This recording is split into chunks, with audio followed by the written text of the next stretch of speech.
Esse aqui é o passaporte palestino, mais especificamente o meu passaporte palestino. Então, como todo mundo parece ter virado especialista em Israel e Palestina nos últimos dias, eu decidi fazer esse vídeo para compartilhar com vocês como funciona para os palestinos entrarem, saírem e se locomoverem dentro de suas próprias terras no cenário atual. E isso que eu tô falando da Cisjordânia, não de Gaza. Então eu já quero começar esse vídeo falando que esse documento aqui é um privilégio, porque de fato vários palestinos que nasceram na Palestina e que atualmente têm o status de refugiados não têm o direito de retornar ou possuir esse documento. Porém, esse é outro ponto que a gente vai ter que falar depois. Ao longo dos anos eu sempre viajei frequentemente para a Palestina porque a minha avó, tios, primos e familiares moram lá. Inclusive, meu pai, minha mãe e minha irmã mais velha nasceram na Palestina e eu e os meus 3 irmãos mais novos somos brasileiros natos. Porém, a gente conseguiu a cidadania por conta da minha mãe. Só que isso aqui não quer dizer que quando a gente vai pra Palestina as coisas são fáceis. Muito pelo contrário. O primeiro ponto é de que a Palestina não tem um aeroporto. Ou bem, não tem permissão para ter um aeroporto. Então, como é que eu faço para entrar? Tecnicamente, o caminho mais fácil e prático seria pousar em Tel Aviv, em Israel, e depois cruzar a fronteira para a Palestina por meio terrestre. Mas é que na realidade isso não funciona por causa que eu, como palestina, legalmente não posso entrar em Israel através do aeroporto. Tem que ser por meio terrestre. Então eu preciso pedir uma autorização do governo israelense caso eu queira entrar, que muitas vezes é negada ou então demora bastante tempo para sair. Então, para entrar na Palestina, eu preciso ir através da Jordânia por meio terrestre, onde eu cruzo a fronteira para ir para a Palestina. E isso é feito através de 2 ônibus, muita fila e sufoco e também pagamento que tem que ser feito para tu conseguir entrar na Palestina. Outro ponto é que na fronteira, oficiais israelenses podem barrar minha entrada ou então me interrogar por horas caso eles queiram. E isso mesmo tentando entrar na Palestina, porque eu passo pelo controle israelense. E como eu mencionei, eu tô falando da Cisjordânia, porque eu mesmo sendo palestina não posso entrar em Gaza. Inclusive é um tipo completamente diferente de documentação, o que chega a ser bizarro.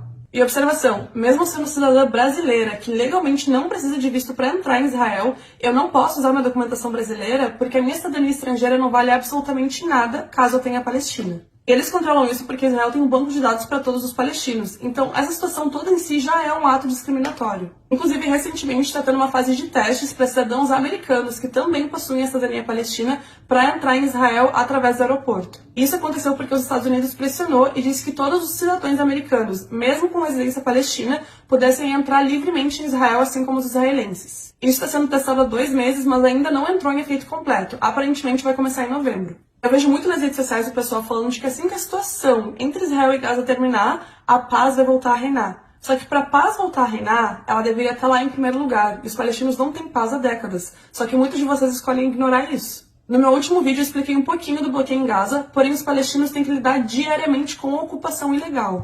Depois que eu entro na Palestina, tem uma pequena amostra de como é viver sob ocupação, como aconteceu quando eu fui visitar no passado e eu passei 1 mês e meio na Palestina. Como, por exemplo, soldados israelenses em estradas palestinas parando carros para revistas aleatórias, dentro da Palestina. Ou então ter que passar por catracas de segurança e oficiais israelenses para entrar dentro de uma mesquita na cidade da minha mãe, Hebron, que sofreu também um ataque terrorista de um extremista colono judeu, dentro da Palestina. Por exemplo, não poder caminhar por certas ruas de Hebron porque tem assentamentos ilegais protegidos por soldados israelenses. Pasmem, dentro da Palestina. Esses assentamentos ilegais são considerados ilegais de acordo com a lei internacional. A Convenção de Genebra proíbe um Estado de transferir sua população para um território que ocupou militarmente. Tem vezes também que a gente vai sair de carro e os soldados decidem bloquear as estradas palestinas, porque eles podem. Ou então quando eu vou do vilarejo do meu pai até Ramallah e passo por soldados armados no meio da estrada com as armas apontadas para os carros e pessoas. E nossa, eu quase esqueci dos checkpoints ilegais construídos por Israel, sem contar também os ataques nos nossos lugares sagrados, a humilhação diária, limpeza étnica, bloqueio ilegal, ataques às cidades palestinas, invasões diárias a casas palestinas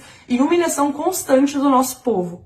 Essas práticas discriminatórias têm nome e se chama apartheid. Então, se a gente parar para pensar, não tem como a paz voltar porque ela nunca começou e nem vai começar caso, por exemplo, as resoluções da ONU não sejam aplicadas. Ou, por exemplo, o direito dos refugiados palestinos voltarem às suas terras, a ocupação se retirar e os assentamentos ilegais de colonos serem retirados de território palestino. Que a limpeza do povo palestino de suas próprias terras acabe e a gente tenha direitos humanos básicos que muitos palestinos nunca experimentaram. Então, como a Lina Sarsur falou, eu não posso ensinar vocês a ter empatia. Ou vocês têm com todas as pessoas, ou vocês não têm. A liberdade não pode ser algo dividido e seletivo, a paz não pode ser algo dividido e seletivo, e muito menos a dignidade humana algo seletivo e dividido.